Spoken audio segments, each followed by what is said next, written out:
Good morning বন্ধুরা, অনেকদিন পরে আপনাদের সঙ্গে রেসিপি নিয়ে আসলাম। এখানে দুটো আম আছে, এখানে আলু আছে, এখানে চারাপোনা আছে। চারাপোনা দিয়ে আম দিয়ে রান্না করা হবে। তো আপনারা সঙ্গে থাকুন, দেখতে থাকুন।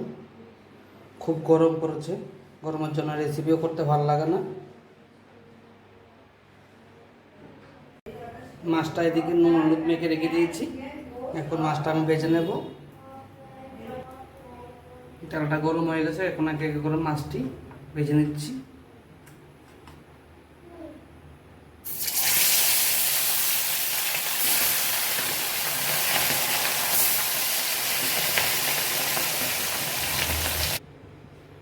মাছটা ভাজা হয়ে গেছে, এখন আমি আমটা আর আলুটা ভেজে নেব।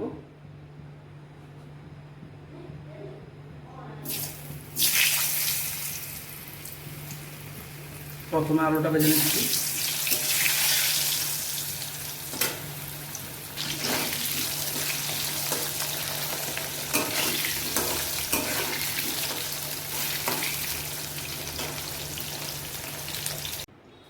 আলুটা ভাজা হয়ে গেছে, এরপর আমি আমটা ভেজে নিচ্ছি।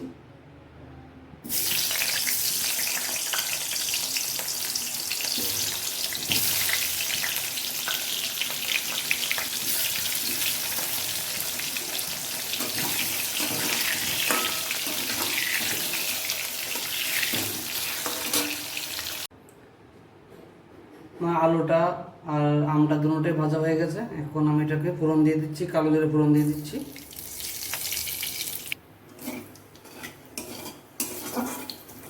আমি একসঙ্গে মশলাটা করে ফেলেছি, এখানে আদা কাঁচা লঙ্কা জিরা ধন্যা একসঙ্গে আমি দিয়ে দিচ্ছি।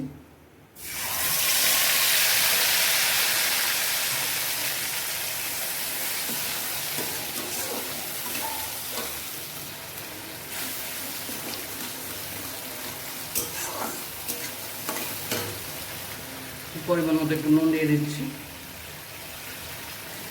পরিমাণ মতো হলুদ দিয়ে দিচ্ছি। খুব গরম পড়েছে বন্ধুরা, আজকে তো আবহাওয়া দপ্তর থেকে বলেছিল বৃষ্টি হবে, কিন্তু ব্যাড লাক, বৃষ্টি তো এখনো আসেনি।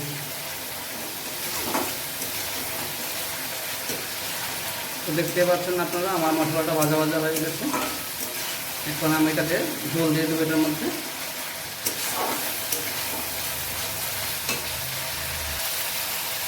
মশলাটার মধ্যে আলু দিয়ে দিচ্ছি। ঝোলটা দেওয়ার আগে আমি আলুটা দিয়ে দিচ্ছি।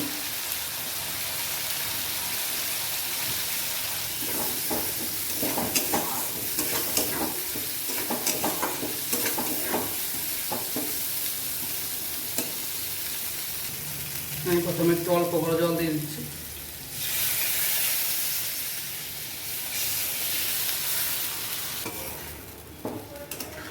বন্ধুরা, আমার কালারটা কি সুন্দর হয়েছে। কালো জিরা দিয়ে চারাপোনা আলু দিয়ে ঝোল। ঝোলটা আরও লাগবে, পরিমাণ মতো একটু ঝোল দিয়ে দিচ্ছি।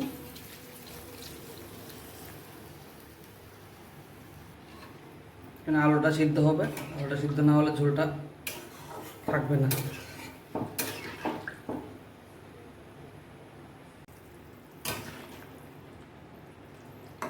আলুটা সিদ্ধ হয়ে গেছে, এখন আমি এটার মধ্যে মাছটা দিয়ে দিচ্ছি।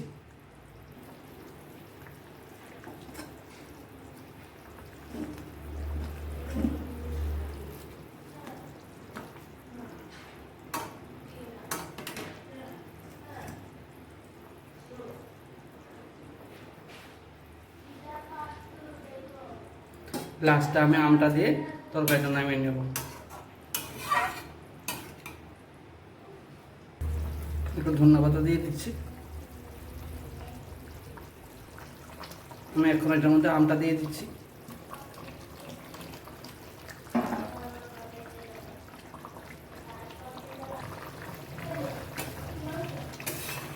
তো বন্ধুরা, আমার আম দিয়ে চারাপোনা ঝোলটা হয়ে গেছে।